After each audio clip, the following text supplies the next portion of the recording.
My name is Lois Evelyn Ridennoure. I was born in the Higbee Valley, 17 miles south of La Junta. I was number 5 of a family of 8 children. My mother's name was Etha Lynn Taylor. She was originally from Texas. And my dad's name was Lawrence Culbertson Ridennoure, and he was originally from Oklahoma. He had been born in Missouri, but grew up in Oklahoma. And they had come to Colorado and met and got married. And I was number 5, was born in June the 10th, 1930. Grew up in Higbee Valley, which was a very fun place for kids to grow up. We played in the river, we climbed the hills, we rode horses, but we had to work too. We were poor. Of course, we didn't know it at that time because everybody else was poor. And it was during the 30s, after the Depression, during the Depression. And it was Dust Bowl days. I can remember the dust coming up over the hills, and it would get so dark the chickens would go to roost. And but it was just all something you had to deal with, and my folks were very resourceful, and my dad was a ditch rider at the time, and we lived in the ditch house, which was at the head of the 9-mile canal, and they took the water out of the Purgatory River and irrigated the farms in Higbee Valley. And my dad was the overseer of the water as it come into the ditch and would irrigate the farms. And he also had some bees and had honey to extract in the summertime. And he had a truck that he trucked for the ranchers and farmers. He would haul cake and salt and hay and different things, grain whenever the farmers were harvesting grain. And my mom always had a big garden in the summer and did a lot of canning. Of course, we all had to help, and we knew how to hoe the weeds and harvest the crops. And then, I don't know, I went to 8th grades in school in a 1-room schoolhouse in the Higbee. There were 2 small schools there. One was named Plaza School, that's the one I attended, and the other one was Higbee School. And I went 8 grades there, and then we had to go to La Junta to go to high school. My sister Ruby and I were in the same class, and we got an apartment. When we were freshmen, my brother Ben was a senior, so the 3 of us lived together, and then after he graduated, it was just Ruby and I until we were seniors, and then my sister Pat was a freshman, and she lived with us. And we had to do our own cooking and everything when we were going to high school. My oldest sister is Betty Jo, and she married Ernest Hart, and they lived in Arizona. And my next sibling was Larry Lawrence. We called him Lawrence all during childhood, but when he got away from home, he was beginning to call Larry. So now we call him Larry. And then it was Ben. He was the jokester of the family. He was always building something or trying to get us girls to ride the calves, the milk bin calves, and then it was Ruby, and then myself, and then my sister Pat, and then there was Ted, and then the youngest was Jerry. So we just had a great time. Mom was always a great one to make every holiday special, And we always either had a big meal or a picnic or something on all the holidays.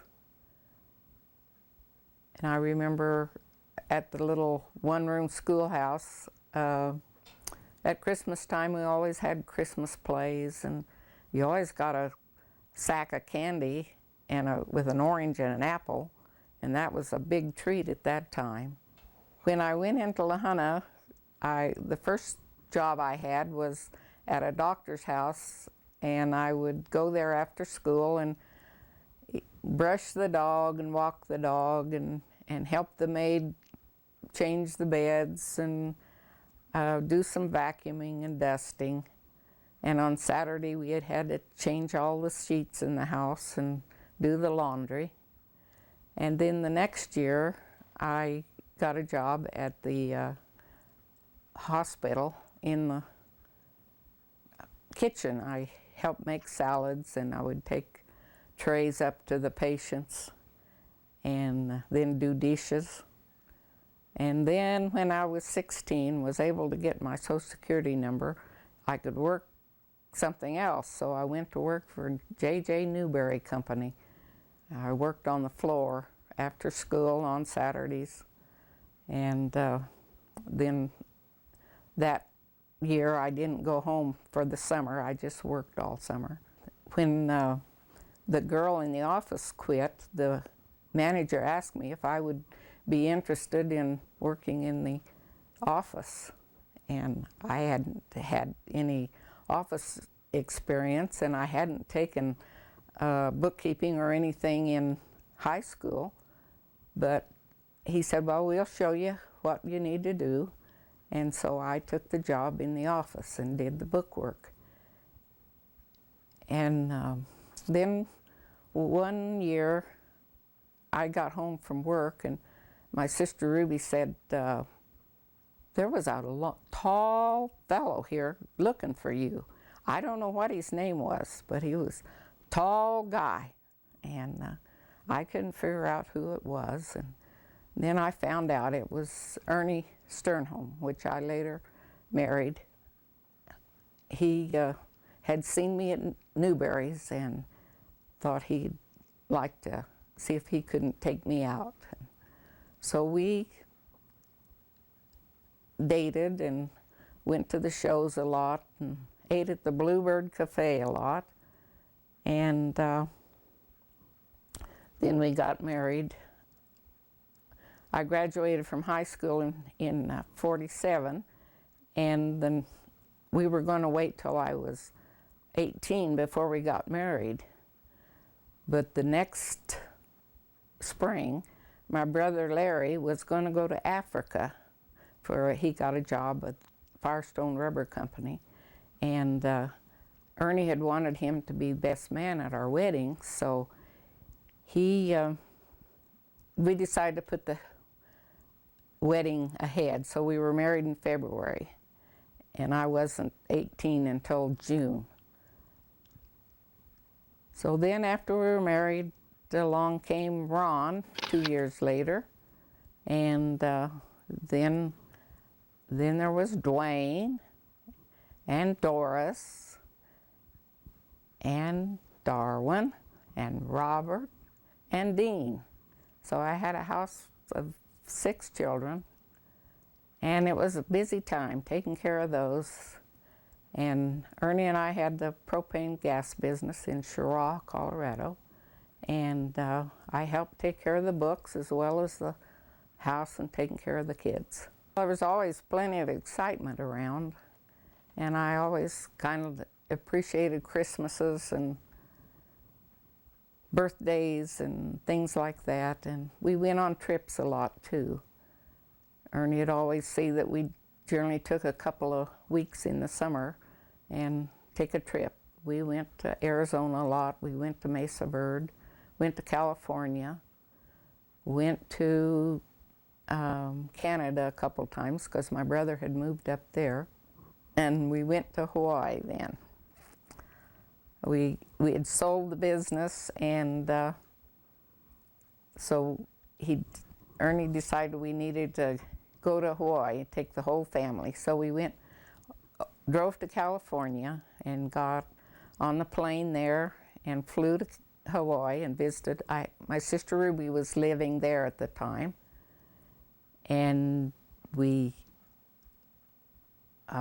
stayed there a week or so, I guess about a week, and then we got on the ship and came home on the ship. It took us 5 hours to fly over, and it took us 5 days to come home, but it was quite a trip. Well, as I was a child growing up, the Mennonites from Lahaina would come out to the schoolhouse and have Sunday school about every Sunday. And so the folks saw that we got there to go to Sunday school. Sometimes it was in Plaza School, but mostly it was at the Higbee School, which is further away than the Plaza School. And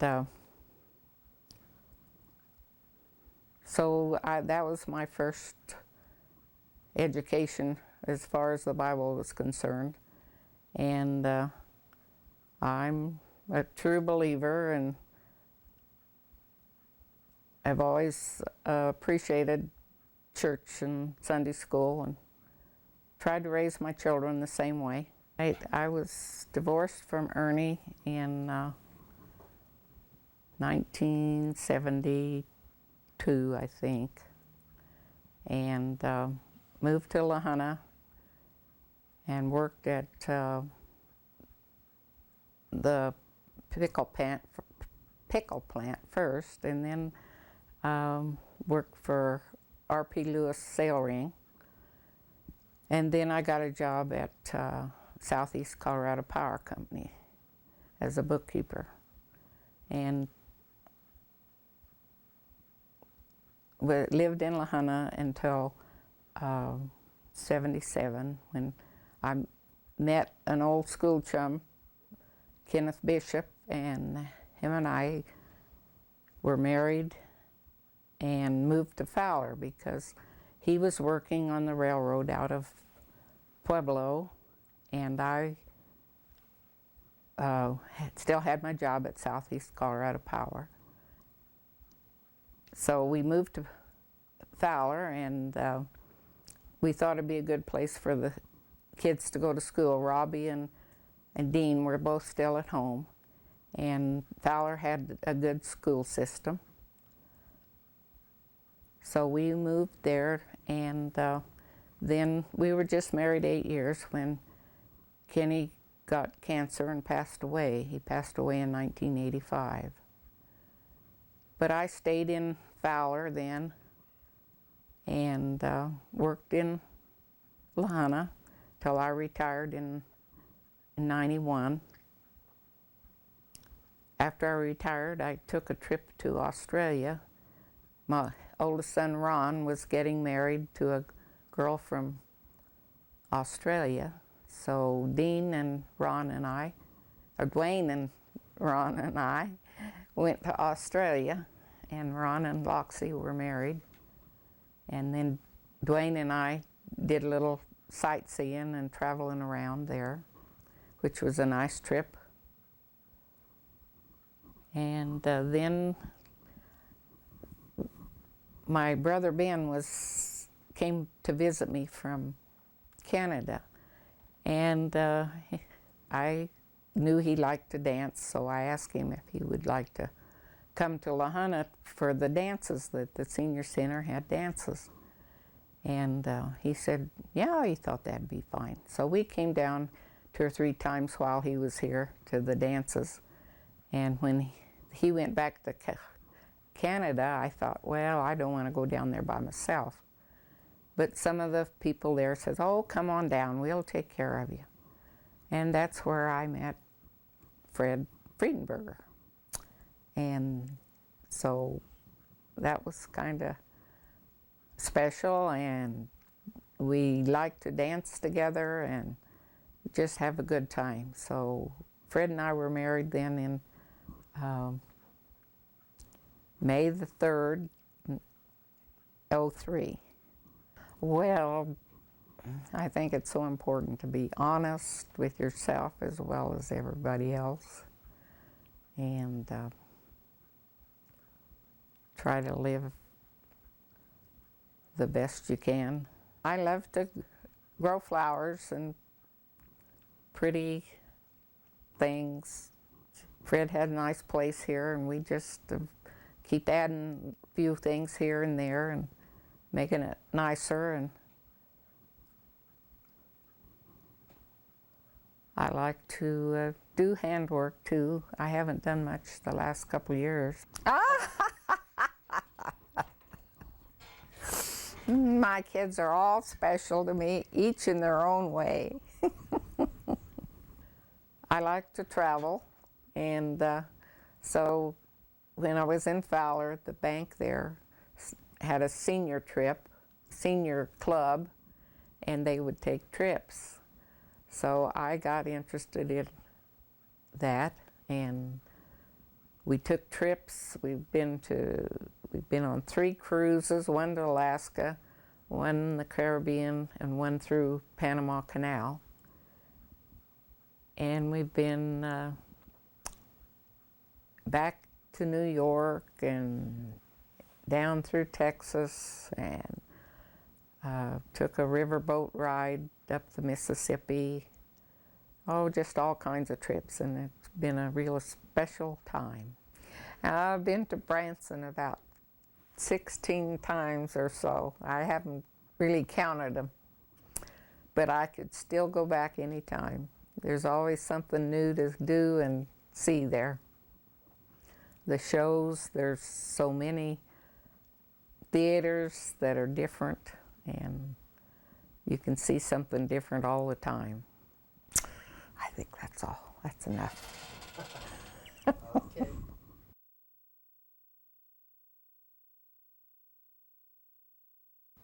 Yeah, I'm Fred L. Freidenberger. My parents were Alec Freidenberger, and my mother's maiden name was Elsie Mae Gowing. She was from Oklahoma. My dad was actually born in Russia. The Freidenberger family immigrated to the United States in 1910, and when they come over, my dad was a couple of months old. He was one of 13 or 14 children. Back in those days, somebody had to sponsor the families to the country, and my grandpa had a sister that had come over earlier to Rocky Ford, so the Freidenberger family came over. They were farmers in Russia, and when they got here, they worked the beet fields. That was one of the main drawing things that drew the Russian immigrants. As I grew up, I was called a dirty Russian in grade school, but they were actually Germans that had settled in Russia in the early 1800s, and were promised things by the Russian government that the Russian government kept reneging on, so there was pretty well a mass migration of the Germans from Russia to the United States, and they settled all over the country, but a lot of them settled around Greeley and Rocky Ford, and my grandparents settled in Rocky Ford. They worked the beet fields until they were able to get a farm in the La Junta area on the old Dutch Road, they called it, which is actually Highway 194 east of La Junta. The family settled on the old trail, the old Dutch Row, and as did a lot of the German Russians. And most of my dad's family farmed, and until later life, then they started getting into different professions. I had an uncle that was a sheriff and a railroad special agent. Had an uncle that was a plumber. Had one uncle that was a used car salesman. and my dad continued to farm. He always farmed a little place and always paid last year's bills with this year's crop if he was lucky. I had 2 brothers, Alec and Willie, and we all grew up on the farm, of course, and all worked. My 2 brothers, I think, would have very probably have wound up on the farm, but they were killed in a hit by a train on a winter's morning going to the beet dump. And one of them had just graduated out of high school, and the other one would have been a senior in high school. And that's something I've missed. And so I grew up all through my high school years on the farm, and would probably have been on the farm, but I liked to make a living. And one summer day, why, my dad was looking out at a field of wheat, and he had it all figured out that that would pay last year's water and bank note and all the other bills that had accumulated. And 15 minutes later, after a hailstorm, it was stubble on the ground. And I decided that my chances was probably better in Las Vegas than on a farm. So I went to work after I got out of high school. During high school, I worked at a grocery store in La Junta after classes. And in fact, in my senior year, I worked, I would pick the early cantaloupes and sell those to the small grocery stores in La Junta before I went to school for a half a day, and then I'd work at the grocery store till about 3:45, and then from there I'd drive to the Swink Sugar Factory and work there from 4 to midnight, and then get up the next morning at 6 o'clock and milk the cows and start all over again, and thrived on it. I've always enjoyed working, and still do as far as that's concerned. And then after I'd worked in the grocery store 2 or 3 years, an electrical contractor says, "We need a bookkeeper." And I said, "I don't know nothing about bookkeeping." He said, "We'll send you to school." So I went to work for what was then Lynch Electric, and did their bookkeeping. And it was a small operation, and there was 4 or 5 electricians. And so I'd get my work done, and they'd say, "Go out and help this guy pull wire, or go out and nail up boxes, or go out and do whatever." Well, in the process, my dad used to say, "You ask too damn many questions."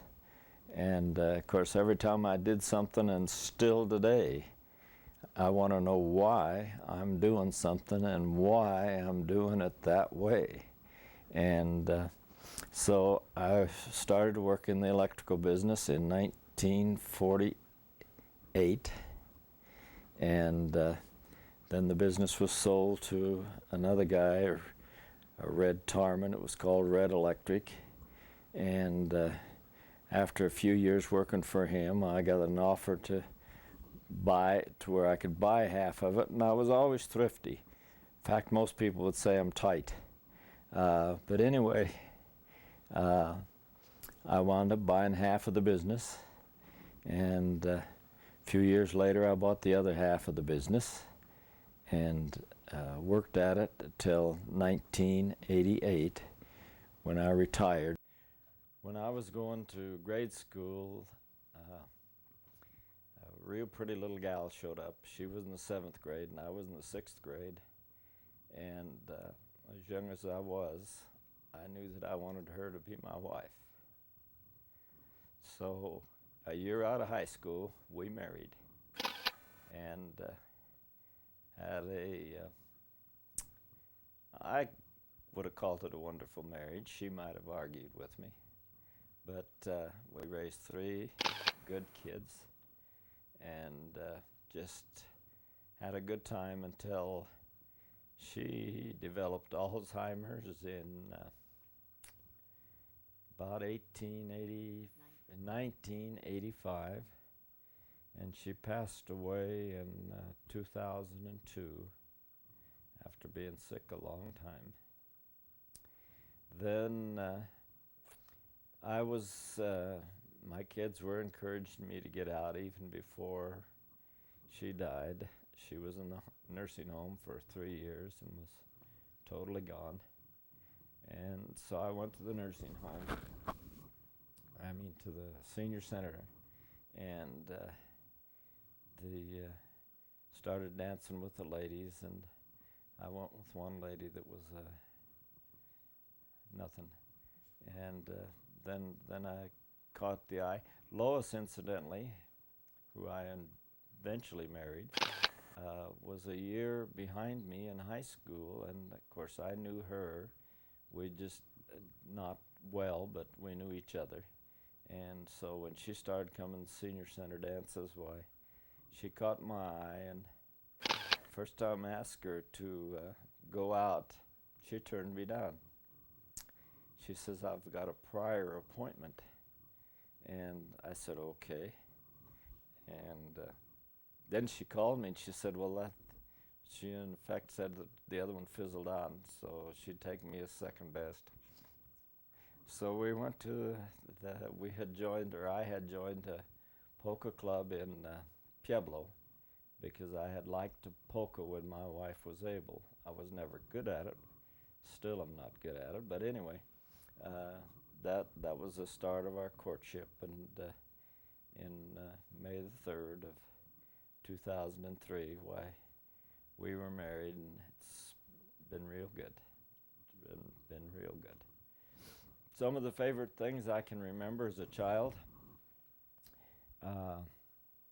First Christmas I can remember, my folks, my mother mostly, there was an old German Lutheran church not far from where we lived, and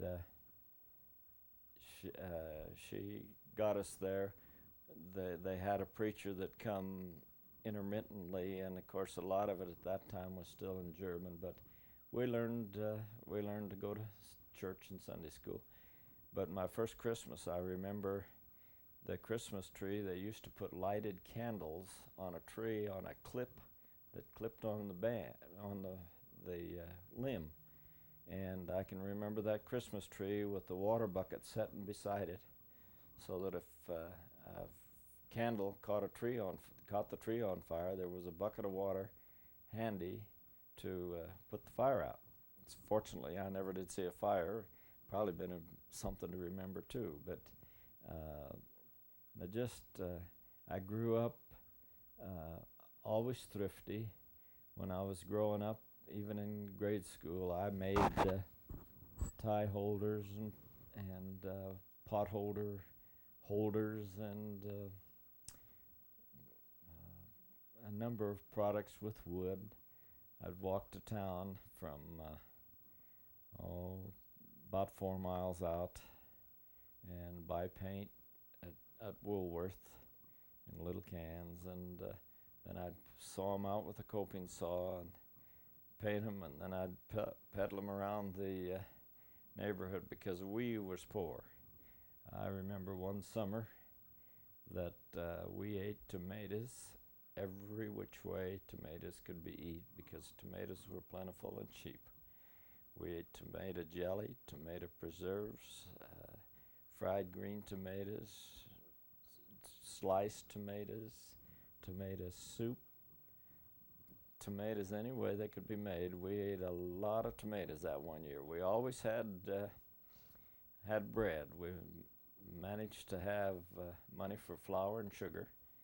My mom, of course, always kept yeast going, and so we got by. And one year, my dad decided he was going to take a stab at running a filling station in La Junta. In fact, I think it was a couple of years, but anyway, I went to grade school at second grade at the park school in La Junta, and I can remember my mom saying, "I haven't got a thing to send in your lunch."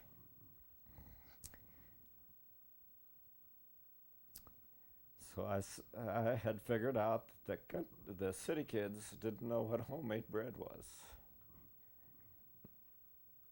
And I told her, I said, just put in a lot of bread. I can trade it for anything I want.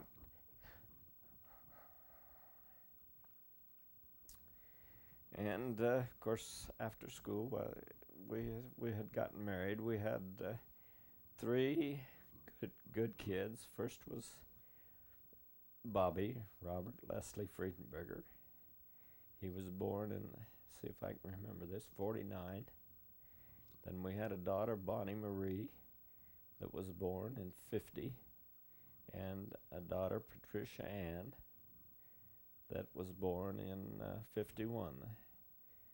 Bob took over the business that I owned, Ada's Electric in Lava, and it's not also a Radio Shack store. And Bonnie married, she married 2 times, and wasn't too lucky the first 2 times, but the last time she got a wonderful guy, and she's an RN in Colorado Springs, and her husband was a business, well, what he did was solve problems in the hospital. So he was in the hospital as well, and they met, and they wound up married. They've been married now for a number of years. And my daughter married, she married the first time, and he was, of course, she could always pick on the men, but I'm sure that the problem was always the men.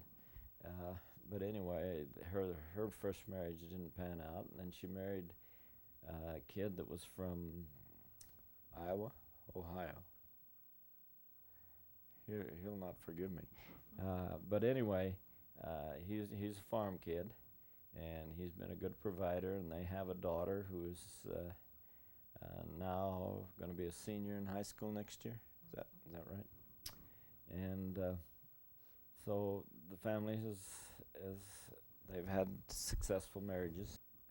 As far as church is concerned, my dad was Freidenbergers. Most of them were known for drinking a little too much, and he didn't much socialize. My mom and him used to go to the Holbrook Lake Pavilion, which used to be a swing and dance place back in the 30s, yeah, 30s and 40s, and he'd get tight and she'd get mad and they'd go home, and next week they'd do it all over again. And but anyway, Mom always tried to get us in Sunday school, so I'd went to the Nazarene church, and I was a little kid, and back in that days, and I don't suppose it's that way anymore, but it was a little too much jumping and hollering, and that didn't suit me. And then I went to a friend's church, which was close to where we lived when we lived in town, and I went to Sunday school there and learned about the cross-eyed bear. And then we started, they would still go to the Lutheran church out there, but it finally disbanded because it was not enough to support a congregation, and our family started going to the Presbyterian church. In fact, I think most of them did. And that's where Juanita and I were married, and we raised our kids in the Presbyterian church, and they're just all good kids. 2 of them have wandered back to the Lutheran church now, which is where the German Freidenbergers originally came from. It was the Lutherans, and so that's Lois and I get to church on a semi-regular basis. We seem like we keep busy enough to where we don't always make it. As I worked in the electrical business, we had a pretty good operation going. I had a number of electricians, and we kept busy all the time. But I was also smart enough to know that the town of La Junta was making me a living. So I've always tried to give back to the community, treat people like they like to be treated. I was first with my wife. We were whatever you call PTA chairman. I was president of the JCs, president of the Lions Club twice. I'm a life member of the Elks Club. I was awarded the Community Service Award back in the 80s. And I'm now on the advisory board of the Lahana Senior Center. And I was also president of the Chamber of Commerce and president of the Chamber Booster Club, the Mavericks. Just tried to give back to the community because it made me a good living, well, what I consider a good living. Some people wouldn't, but anyway, because I saved $1 or $2, why, it was enough for us, and we live the way we like to live, and we travel when we want to travel, and it's life is sweet.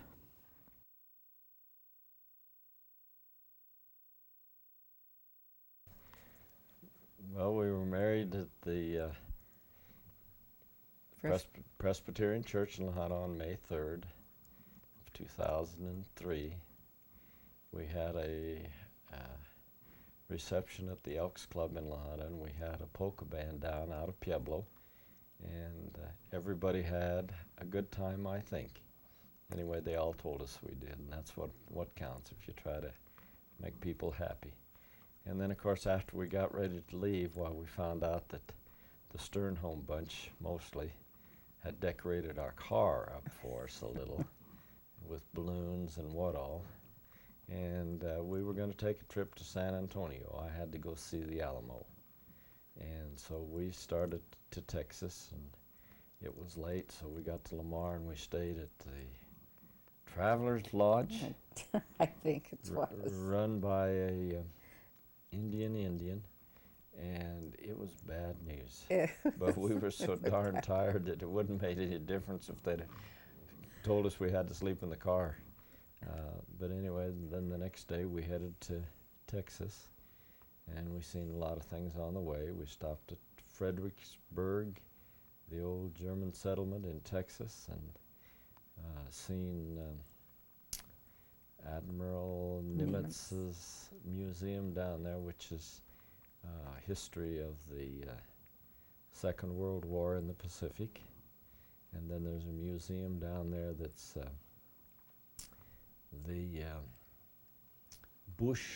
first Bush was in the what? World War One. World War I, yeah. And his stories. He was in the Air Force, I think, wasn't he?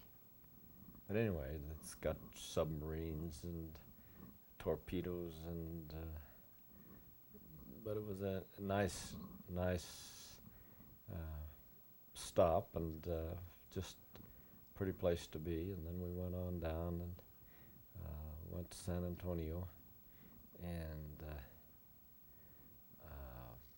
went to the Alamo. And of course, I kept getting turned around, and she kept trying to turn me around. And when after 2 days in San Antonio, I was ready to leave. There was too many people, and I couldn't get my directions straight. So anyway, we come back after we got back in a little over a week, and been playing house ever since. He decided why the... Yeah, I guess you can put that in here. Why it took the Mexicans so long to take the Alamo? There's so damn much traffic they couldn't get across the street. But anyway, we got back, and before we left, didn't we? Word got around Fowler that she might be getting married, and so a family called and said, "We understand you might be wanting to sell your house." And well, you tell them the story. Well, I said, well, yeah, I guess. And they says, can we come and look at it? So they came and looked at it, and they said, we want this house. How much do you want for it? So I had it appraised, and they bought it, and that was before we were even married. And so they wanted to get in right away because she was expecting a baby. And so we got everything out as much as we could before the wedding, and then when we got back, we had to close, and they moved in on the, what? Or was that before? 1st of April, I think. Yeah. And she had her baby the 3rd. The 3rd. And but that was, it seems like the Stjernholm children had all left their stuff with their mother. So the 5-bedroom house was full of stuff. And then, of course, her mother had passed away in the last year, and so we had an awful time figuring out what we kept, what we got rid of down here, but we finally got it all in here. We got a back room in the basement that's still full of stuff, but we'll work that out one of these days when we get too old to do anything else. So, and then we made a number of bank trips. We made another cruise with the bank up from New York up to Halifax and back down the coast to Bar Harbor and Rockport and Boston and something else. St. John's. Yeah. And it was a very nice trip. Those cruises, if you don't want to worry about anything, well, take a cruise because you ain't got no telephone and you ain't got no television and you ain't got no radio and you got nothing to disturb you. You do what you want to do, and it's very nice, very nice. And then we've been to Branson, I think 3 times since we've been married, and isn't it? Mm-hmm. Going again in November. November, and so we've just been having fun. We dance 2 and 3 times a week. We dance at the senior center most times twice a week. And then every other Sunday we dance at the polka club in Pueblo on Sunday afternoons. And so we just enjoy ourselves. And I enjoy working, and I guess she enjoys whatever she does. Cooking and washing and exercising, and she's volunteered. You're not saying much. Well, you're like keeping all the time. I can't get a word in. Okay. I volunteer a half a day at the gift shop at the hospital. And it kind of gives me an out and see other people, and it's kind of interesting. But we do a lot of things together. We like to even just take rides and go out and eat quite a bit and just enjoy each other. People think we're funny because we hold hands. I always have done that, and I still did with my other wife, and I do with Lois. I think women are special and should be taken care of. And he treats me special, which is very nice. And we have 13 rentals, which keeps me busy fixing the stuff that other people tear up, and I enjoy that. Lois is very good at it too. When we get an empty, why, she's right there beside me cleaning, and we just do about everything together.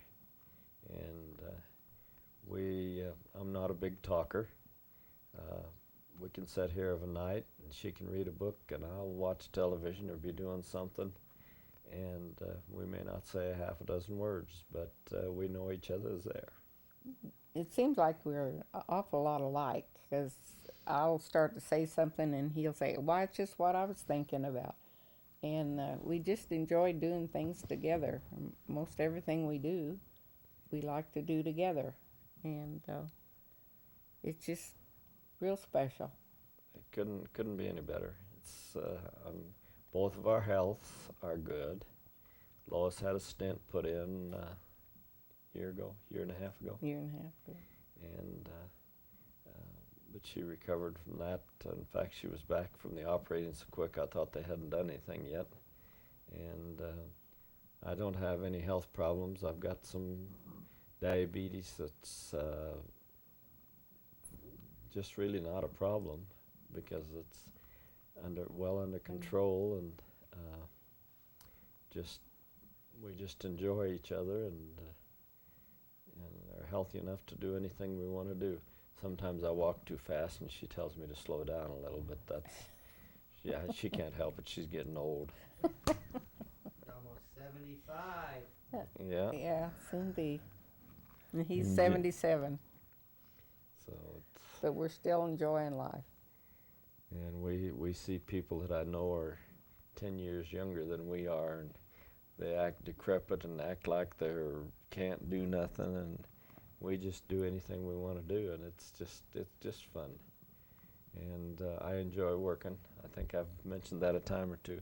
If they find me dead with a shovel in my hand, it'll be just right. That's enough.